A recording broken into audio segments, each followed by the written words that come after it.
États-Unis pour commenter donc ces chiffres de croissance aux États-Unis. On retrouve Grégory Volokhin sur place, le président de Mescart Financial Services. Bonjour Grégory. Bonjour Grégoire. Bon, on s'attendait à un net ralentissement de la croissance américaine. C'est à peu près en ligne avec les attentes. Je rappelle, 0,5% en rythme trimestriel annualisé. Qu'est-ce qu'il faut regarder derrière ce chiffre? Il y a d'autres chiffres qui ont été publiés évidemment pour accompagner ce PIB, Grégory. Oui, la première chose que moi personnellement j'ai regardé, c'est qu'est-ce qu'on avait publié l'année dernière et l'année précédente. L'année dernière, au premier trimestre, il y avait eu une croissance de 0,6, donc à peu près comme cette année, mais le deuxième trimestre avait vu une croissance de 3,9%. Donc la première chose qu'on peut dire, c'est que c'est pas parce que la croissance est faible sur le premier trimestre que ça prédit quoi que ce soit sur le futur. Ce qu'on voit aussi dans ces chiffres de croissance US, c'est que c'est surtout du côté des investissements des entreprises qu'il y a un manque de croissance, si je puis dire. Et quand on dit investissement des entreprises, CAPEX, il faut tout de suite penser à un secteur qui pèse énormément, évidemment, c'est celui des mines et surtout de l'énergie et du pétrole. Donc c'est un chiffre aussi qui a été beaucoup influencé par cette faiblesse dans le secteur de l'énergie. Autrement, le dernier chiffre qui est relativement important, je dirais, c'est le PCE, Personal Consumption Expenditure. Donc le prix à la consommation, c'est l'indicateur préféré d'inflation de la Fed. Et là, on est exactement dans les objectifs de la Réserve fédérale, puisqu'on est à 2,1 de croissance d'inflation annuelle. C'est une statistique qui ne prend pas en compte ni l'énergie ni la nourriture, mais en tout cas, ça veut dire que si la Fed voulait être rassurée sur une présence suffisante d'inflation au niveau des prix à la consommation, là, on en a la preuve aujourd'hui. Bon, très intéressant, d'autant qu'on peut le rappeler d'un mot, mais ça a été déjà bien commenté. Le communiqué de la Fed hier, finalement, n'apporte pas grand-chose. Elle note, elle aussi, la faiblesse de l'investissement productif. C'est ce qui ressort de cette croissance du premier trimestre. Est-ce qu'elle donne des pistes pour la suite des événements en matière de politique monétaire, Grégory?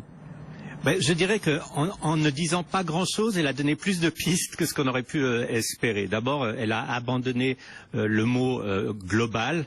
Il faut savoir qu'on parlait beaucoup des vents contraires de l'économie globale, du risque de l'économie globale. On ne mentionne plus ça dans le communiqué de la Fed. Et on a l'impression, en tout cas, c'est mon impression et celle de beaucoup d'analystes, que tout ce qu'elle voulait faire, c'était un tout petit peu laisser quand même la porte ouverte à une hausse des taux. Je ne dirais pas qu'il y aura une hausse des taux au mois de juin, mais surtout que les marchés se rapprochent un tout petit peu des désirs de la Fed, puisqu'ils ont exprimé ça, les membres de la Fed, 2 hausses des taux en 2016. Et pour le moment, les marchés ne parient pas du tout sur 2 hausses, ils parient ou bien sur une hausse en fin d'année, ou même sur pas de hausse du tout. Donc je dirais, c'est une Fed qui essaye de préparer un tout petit peu le marché à des hausses des taux, en ayant un discours qui était un peu moins peut-être accommodant que ce qui aurait été attendu. Bon, le dollar qui s'affaiblit cet après-midi. Sur les taux, pas de gros mouvements à signaler. Voilà, on est autour de 1,86% pour le 10 ans américain. Wall Street qui va ouvrir dans le rouge dans moins d'une demi-heure maintenant. On vous retrouvera après l'ouverture, Grégory. Il y a évidemment beaucoup d'actualités du côté des entreprises également, ne serait-ce que les résultats de Facebook qui sont encore à commenter évidemment cet après-midi. L'Europe qui recule, on perd 1,5% sur l'Eurostock 50. Le yen évidemment qui s'apprécie très largement après la déception de la non-décision et de la non-action ce mois-ci de la Banque centrale du Japon. Voilà pour les informations de marché. On revient avec vous, Anne-Sophie Balbir, et ce grand... BFM Business, Intégral Bourse, premier quart d'heure de cotation à New York. Et on retrouve Grégory Volokhin en direct, en duplex depuis New York, le président de Mescart Financial Services. Et évidemment, c'est une grosse séance, Grégory. Il y a eu les chiffres de croissance, on a eu les inscriptions hebdomadaires au chômage, et puis tous les résultats du jour aux États-Unis, des fusions, acquisitions. On voit d'ailleurs que le Nasdaq là prend un petit coup d'avance, et c'est sans doute lié à Facebook, Grégory. Absolument, c'est lié en fait à 2 compagnies, Facebook qui est en hausse de 10% et aussi PayPal qui a eu des très bons résultats. Alors pour Facebook, si vous me demandez qu'est-ce qui est bien dans les résultats de Facebook, la réponse la plus simple, c'est que tout était mieux que prévu, et même des chiffres qui sont franchement très impressionnants. Par exemple, 83% maintenant de leur activité sont sur le portable. Ils ont plus de 1,6 milliard de visiteurs. Les profits ont doublé, les revenus aussi en l'espace d'une année. Mais je dirais, l'intérêt de Facebook surtout, c'est qu'ils ont encore des tas de projets ou de produits, je ne sais même pas comment les appeler, qui n'ont pas été exploités d'une façon monétaire. Par exemple, WhatsApp. WhatsApp, 800 millions de visiteurs mensuels comme messagerie. Ils ne l'utilisent pas pour gagner 1 centime au niveau de la publicité. On peut dire la même chose de leur Messenger. 750 millions d'utilisateurs de Facebook Messenger. Aucune utilisation pour le moment pour produire des revenus. Donc ça montre à quel point Facebook a des relais de croissance qui sont encore totalement inexploités. Ils le savent d'ailleurs. C'est un peu l'intérêt de l'investissement maintenant dans Facebook. C'est une croissance qui semble pouvoir encore accélérer, ce qui est quand même différent de ce qu'on a vu ces derniers temps dans les grandes compagnies de la tech. Et effectivement, bon, Facebook qui se détache aujourd'hui, plus 10% pour le titre. Bon, dans le secteur des techs, on a et des systèmes de paiement. Là, je vois que les résultats de PayPal également sont bien accueillis, Grégory.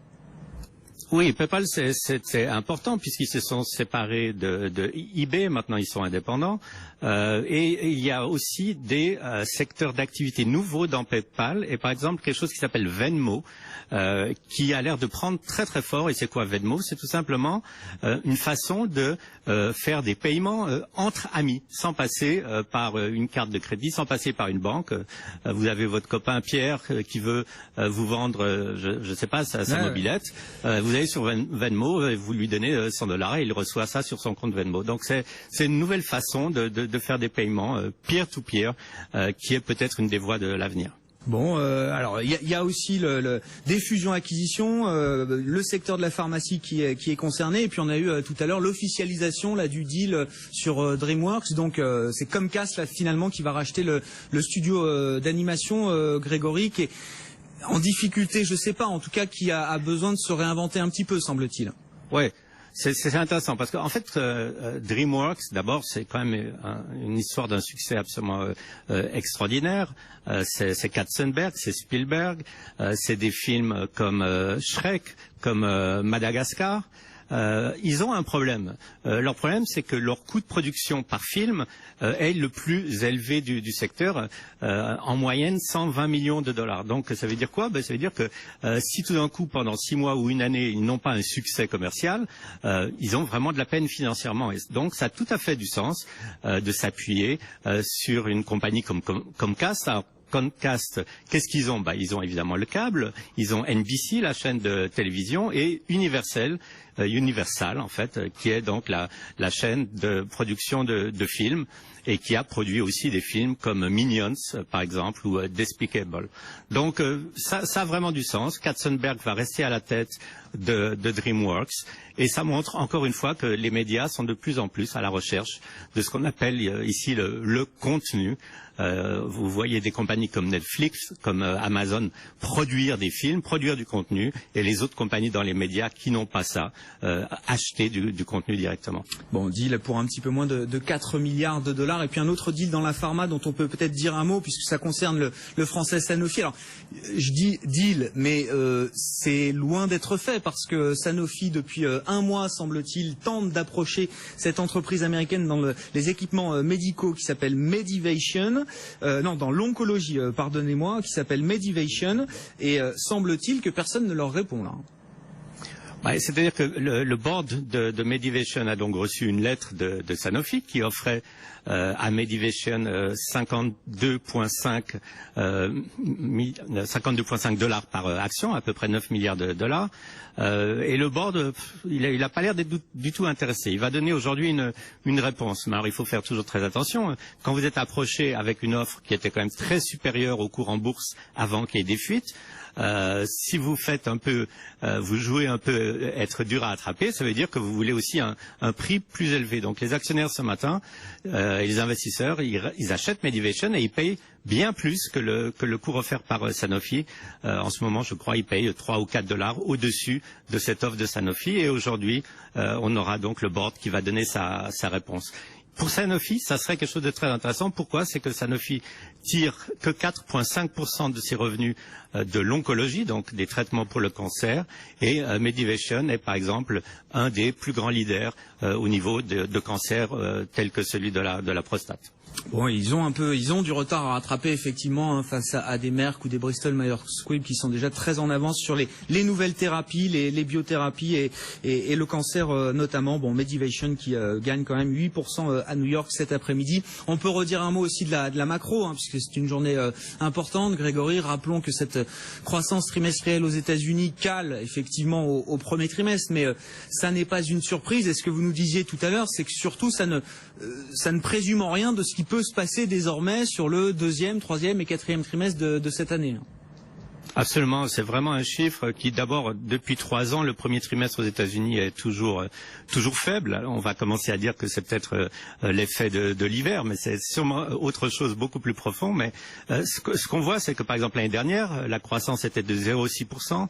Contre 0,5 ce trimestre. Et résultat, le deuxième trimestre aux États-Unis, en 2015, il y avait une croissance en hausse de 3,9%. Donc c'est pour ça que je dis, c'est pas un chiffre qui est prédicteur de l'avenir.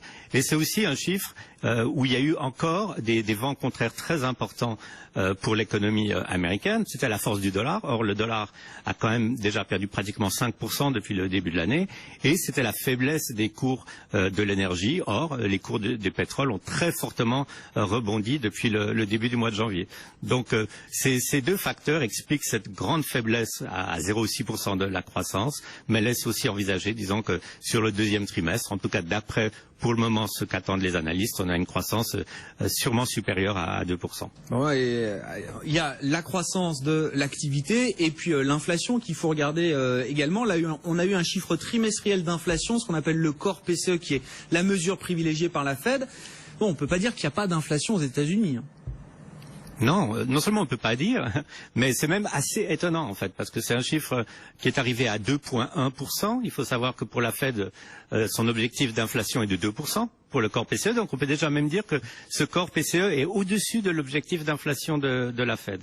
Ce qui est étonnant, c'est que c'est un chiffre qui élimine quoi? Qui élimine à la fois l'énergie et la nourriture. Alors d'où viennent l'inflation aux États-Unis? Et malheureusement, c'est de deux secteurs, je dirais, qui sont peut-être pas forcément tellement amicaux pour les consommateurs. C'est les coûts médicaux qui augmentent fortement, et c'est les loyers qui sont en train de flamber. Donc c'est pas vraiment porteur de croissance d'avoir ces deux secteurs avec des hausses de prix, parce que ça enlève un peu de pouvoir d'achat aux consommateurs.